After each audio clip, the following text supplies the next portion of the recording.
happy Saturday, at least at the time of recording this video. Today we're going to be talking a little bit about my experience with the AT&T B2B sales internship program. I knew for the longest time, ever since I finally decided to become financially free, that I wanted to work in sales. A lot of the influencers, people I follow, people I read, they started in sales. Sales was the biggest way for them to truly learn not only how to communicate properly, but how to effectively be able to understand people, to understand their needs, to understand value. My financial empire, I want to build that on the support of helping others, and that's what sales is all about. I'm going to lay this video out with a bunch of positives, and then I'm going to go into the negatives, as few as they are, mostly because I want to be able to cover every aspect of the program instead of just shining a bright light on it. That's what my channel is all about, is just bringing truth to the industry, no matter what industry that I work in, and just truly, kind of sharing my experiences from my perspectives. I think that this is incredibly important, and that includes the negatives. So to start off, if I had to sum this up in the best way possible, this internship program was amazing. And once again, I knew what I was getting into. Sales isn't for everybody. I realized there are a lot of people that walked out of this and realized that they don't want to cold call, for a long majority of the beginning of their career. I walked in and I realized that, yeah, this is not, something that's going to be permanent. And yeah, you're going to have to bear with a lot of the cold calling, but there's so much to be learned there. I learned so much about the inner workings of a corporate company like AT&T, and I also realized so much about the fact that this is not like any other company. AT&T, they value their employees. This truly is a cutthroat sales position, when you come into the full-time role. I was just so, I was just amazed at, all these extra things outside of that I wasn't expecting. I was just very happy that they were providing all this opportunity to us interns and the full-timers, and I think it was just really cool. We got to attend a stadium tour of AT&T Stadium, and this is incredible. I'm not a huge football fan, but the Dallas Cowboys, we got to tour the locker rooms, we got to walk on the field, we got to spend some time on there, throw the football around. It was so cool, and just the ability to, see one of the largest, I think the largest stadium screen in the country was just incredible. So we got to go to the Rangers game, which was really cool. Just in the middle of the day, we got to take off some time at work and go, and I believe we still got paid for it, which is incredible. So this is what I mean. It was a little bit of fluff, but at the same time, I understand why AT&T did it. They want to bring us back. They want to show us that, hey, this company, these are the things that, for lack of better words, this is revealing what's possible with the opportunities that AT&T has, not only for its employees, but for the future, for the community. As interns, we were fortunate to get free meals and free housing. So we got 3 meals a day, with the exception of Fridays, and then weekends we were on our own. And that's understandable. With the salary that we were getting, it made sense. Obviously even the free meals, that's something you don't see at a majority of companies, that if they were to bring you on for an internship role, if you're a student or something like that, they would never provide that. Even the housing, that's something that's incredibly rare. Housing usually comes before the meals. The meals was just an added bonus, and they were very good meals, I'll tell you that right now. You get to live pretty much right next to where you work. They allowed us to tour other facilities that AT&T has, such as Xander. Of course, we went down to the Dallas headquarters, and though we didn't directly meet Randall, it was entirely possible we could have ran into him in the elevator. We did get to talk to Ann Chow, which was incredible. We got to tour the AT&T Foundry, which was really cool. We got to tour Xander, which is incredible. Again, I'm not sure exactly what I'm allowed to talk about, so I won't describe those 2 areas. That being said, they were just extra divisions within AT&T that provide value in ways that you wouldn't normally think about. Again, AT&T isn't just a phone and internet company. There's so much outside of that, not just 5G, but there's so much that they're working on right now that I think is really going to enhance the future. You think about the AT&T's history. There's just so much history there. Ever since like Alexander Graham Bell created I was about to say cell phone, but ever since he created the first telephone, it all started with that. So AT&T's lineage goes all the way back there. What other company can you think of that has this much history behind them, that can provide this much value and owns that much infrastructure? They give us opportunities to attend talks, town halls. We had fiber ride-alongs where we actually got to go out with some of the field fiber sellers. If you're not sure of what that is, AT&T Fiber is essentially business fiber internet. If you're familiar with consumer, business fiber internet is much faster by almost 100 times. And we got to go out with the people that are responsible for managing a certain set of zip codes and essentially ride with them, walk into companies, talk to people, hold meetings. I know some of the interns and some of their fiber sellers got to do bagel days with their buildings. So they essentially were in the lobby, talking to clients, talking to potential customers as well as existing customers, and just being able to work with them. From a lot of the full-time people I saw such a wide variety of personalities.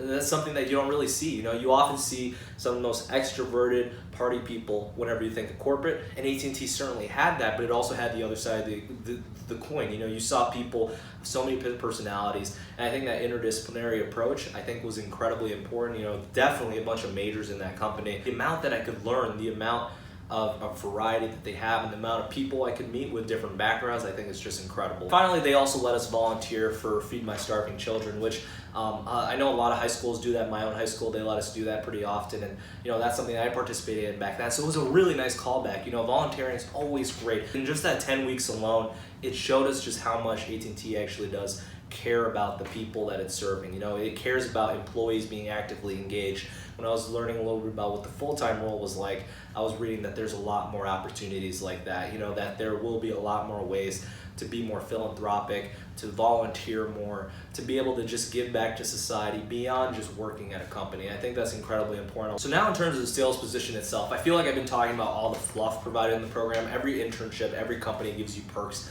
to stay there. And I want to move beyond that. I want to talk about the actual job itself. AT&T had an incredible, amazing and friendly management team. Everybody was just so nice, so willing to help you. They've all been through the program itself, so you weren't being managed by someone that's never cold called in their life. But these trainers are so full of energy. They want us all to learn. They're there to make sure everything's easily understandable. You ask them questions, they're so responsive to them. They answer them in the best way possible. But we had the freedom to explore. We had no quota. And that really gave us the ability to learn as much as possible, because then we're worrying instead about the company, its values, its morals, the other people. We're getting to know the different aspects of the company. We're getting to know what the cold calling process is like. Being able to experiment, create different talk tracks, being able to experiment and create different, just pieces of dialogue that you would say on the phone, try new things here, try new things here. Again, since there was no quota, it gave us that ability, it gave us that flexibility, and I thought that was the best learning experience possible. As an intern, there was no risk. If we got a meeting and we didn't want to do it ourselves, we could pass it on to our full-time mentor. So our job was primarily lead generation. So we would call up people, say, essentially not a sales manager, but an IT manager or someone in charge of IT at a company that we can talk to, that we could communicate with and set up a meeting with, because they're the most knowledgeable about what, say, internet or phone service that they have. Well, we were mostly responsible for AT&T fiber and then additional things on the side, but I thought that was really cool. It was just a great way to be able to experiment on how you would approach a customer, how you would learn to get past the gatekeeper. Everybody was so accepting, and just the ability to meet, say, someone from 10X, or to meet someone like Josh Cohen, for example, in one of my earlier interviews, I'll link that on screen as well, who's doing a lot with stocks, and just so I learned the amount that I did from him, for example. I thought that was really cool. It made me a better person, both personally, professionally, and just a better networker. I learned, networking is something that we're never really taught in schools. We're always told that we need to do it. We're never really taught. And though I've done some of it here at Purdue, I never thought I had a good grasp on it until my time at AT&T. But before I get too ahead of myself, I do want to talk a little bit about some of the small negatives that I've experienced in the program as well. So there was one major thing that really did worry me in terms of just the interns and the structure that we had. Again, everybody was so accepting, and the interns included, but I felt like out of the full-timers and the interns, the other interns I was with, there were 50 of us, it was definitely a very cliquey structure, and it reminded me a lot of high school. People were very willing to just hang around the people that had their own interests, and it was a lot of the partiers. There were a lot of people from frats and sororities and things like that, and though I don't discount Greek life, I think Greek life is incredible, and if I could go back, I would very much join a professional frat, because I think that there's so much value there. I think that it was just very unfortunate to see that we didn't have a wide range of essentially recruitment when it came to the internship program. We had a lot of people that were, for lack of better words, not so much caring about the job. They didn't care so much about the company. They didn't care about the position.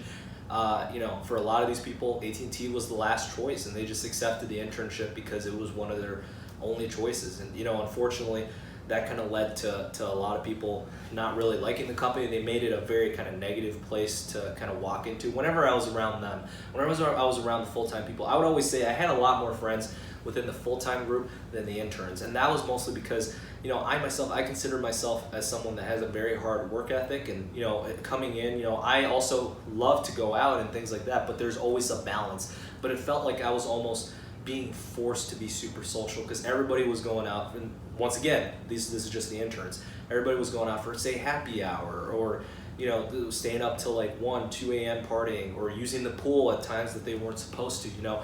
These were things that it's like, look, we're all adults. Like, this is not something that is a good kind of environment to be in. So I always felt bad if I wasn't doing enough, if, say, I wasn't going out every single night or things like that. And it was just that feeling I've never felt anywhere else. It was so weird. It felt like it almost hindered my ability to continue being me, if that makes sense. And the only thing that kept me grounded was, you know, again, my friends within the full-time group, or a couple of my intern friends. But we need to be more selective. I think that the company needs to be a little bit more selective, because at the end of the day, it just creates more value. It creates more, motivation for each other. You know, that was one thing. Near the end of the program, I kind of slacked off a little bit. And I know it's not an excuse, but when you see 49 other interns slacking off, and when you see 49 other people not caring so much about the job, it makes the motivation much harder. It makes it hard to go into work every single day. It makes it hard to get on the phone. It makes it hard to be able to do things, because it's like no one else is providing any value, and you feel like you're pulling all the weight yourself. I also would have appreciated, along with that, a little bit more prospecting training. I feel like that could have led to a little bit more, definitely more leads for sure. And that's something that I learned too late in the program. You know, I finally created a kind of plan for myself to prospect properly, but unfortunately, since it was very late in the program, I wasn't able to really generate anything, and I feel very bad for that. I wish I would have received more training on the prospecting rather than the cold calling. But I understand that not everybody has the same cold calling experience that I've had. So for them, a lot of that cold calling training was very much necessary. And then these are just small nitpicky things at the end. We are in the middle of nowhere, especially if you don't have a car. It made it very difficult to get around. There's only so much I can walk to. I think the closest store per se was a 7-Eleven. So, you know, thankfully that everybody was nice enough to carpool together and things like that. And then I probably used Uber last summer more than I've ever used Uber in my entire life. There's not much they can do. I understand that. Irving is just a very wide open place. And then the gym and the laundry room, very small. I just wanted to provide a reality check in terms of what I've experienced, both in terms of positives and negatives, with my time at AT&T. So this way, if you're coming in, say, for the 2020 internship, you kind of know what to expect. Like I said, AT&T's been an incredible opportunity to work with. I love the company. I love the people. And there's a lot of people that I knew that I really enjoyed spending time with that are coming back. There's a lot of full-timers I still stay in contact with. The company, the brand, our mission statement, our value towards the community, our value towards our employees, and then just the general understanding of how much I'm going to gain from a sales position at AT&T, the very cutthroat kind of cold calling position. You know, the value that I'm going to gain through that, I'm really excited for. This is an outstanding internship opportunity. If you want to try sales, this would be a great place to start. Just understand, it's going to be a lot of work. Sales is hard, but like, you gotta be willing to put in the effort, and then everything else will follow. I am one of the biggest introverts you can ever meet, and the fact that I like sales, I like the idea of sales, I enjoy cold calling, I enjoy interacting with customers. It's something that proves that sales truly can be for everybody. It's a learned skill. If you're just interested in the telecommunications industry in general, because there's so much opportunity for lateral movement with AT&T, listen, if you don't end up liking sales, I can guarantee you'll find a connection and be able to say, move into finance, move into tech, move into Xander, move into any one of these areas, because there's just so much value that AT&T brings. There's so much talent that they have, and there's so many people you can meet. This is a great way to being able to work for a Fortune 9 company that'll teach you so much about how corporate works, how business works, how sales works, and just how people work. And I think that's you know, at the end of the day, the most important part of sales is to help people. With all that being said, thank you guys so much for your time. Thank you guys so much for watching. You know, this internship has been an outstanding experience. I only wish I recorded this video sooner. If you're new to this channel, once again, I do professional personal development content for experiences that I've had so far, for books that I've read, seminars that I've been to, people that I've interacted with, things that I've learned, both at my time within college, outside of college, you know, a wide variety of different experiences. And I want to bring that back towards you guys. That's what this channel is all about. If you really like this video, please hit that like button, please subscribe. Whether you go to AT&T or not, if you work hard, if you're willing to put in the effort, there's no limit to you doing whatever it takes to reveal what's possible.